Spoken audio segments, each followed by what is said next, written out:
Episode 27. Top 10 Signs na may naiinggit sa'yo.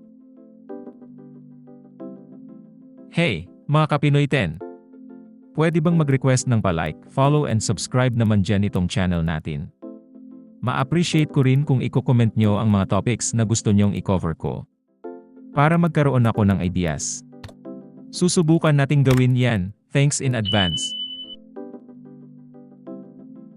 Welcome sa ating bagong video.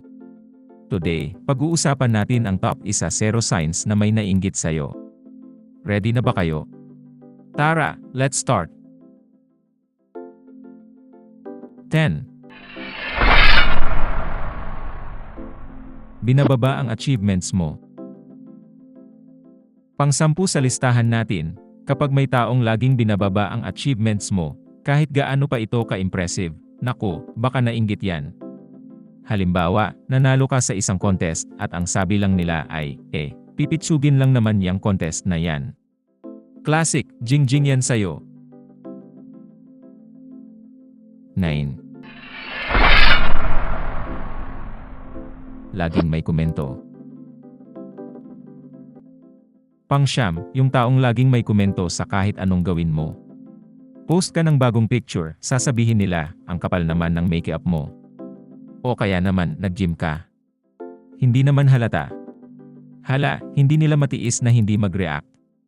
Pasmado ang mga bunganga ng mga yan dahil sa inggit. 8. Never nagbunyi para sa'yo. Kapag may magandang nangyari sa buhay mo at parang wala lang sa kanila, inggit alert. Kunyari, na-promote ka sa trabaho. Imbes na mag-congratulate, ang sasabihin nila, sinuwerte ka lang talaga. 7. Nagpaparinig. Tama, mahilig magparinig. Buti pa yung iba, mabilis ma-promote kahit hindi deserving. O kaya naman, ang dali lang pala maging successful kapag may backer ano. Nako, inggitera yan. 6. Laging nasa unahan. Kapag may taong laging gustong mas magaling sa'yo.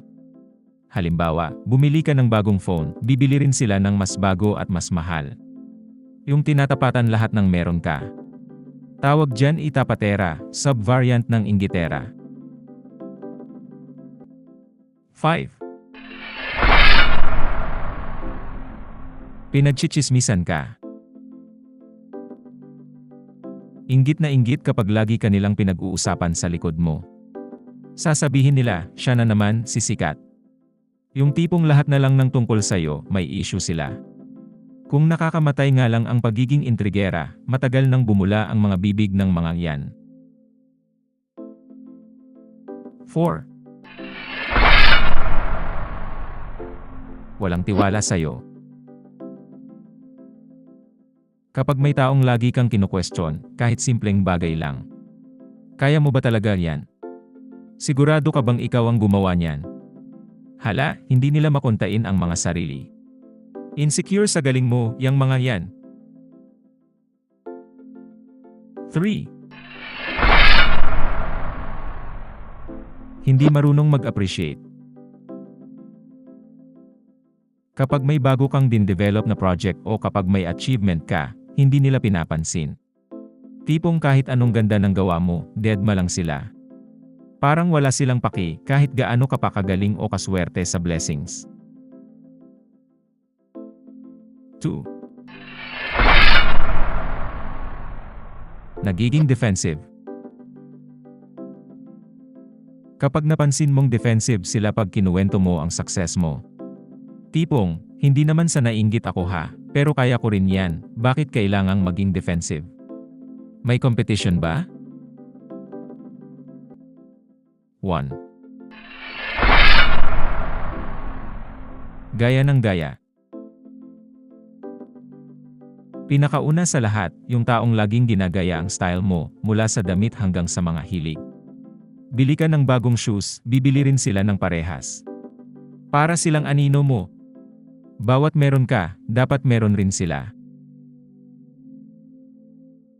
Ayan, guys, yan ang top 10 signs na may nainggit sa'yo. Kung relate ka sa mga nabanggit, comment down below at i-share ang experiences nyo. Don't forget to like, share, and subscribe. Hit the notification bell para updated kayo sa susunod nating mga videos. Salamat sa panonood, hanggang sa muli. Tandaan, mga beshies, ang inggit ay normal na damdamin pero dapat hindi ito makasira ng friendship o anumang relasyon. Spread love and positivity, always. Charot. See you on our next video, mga Kapinoy 10.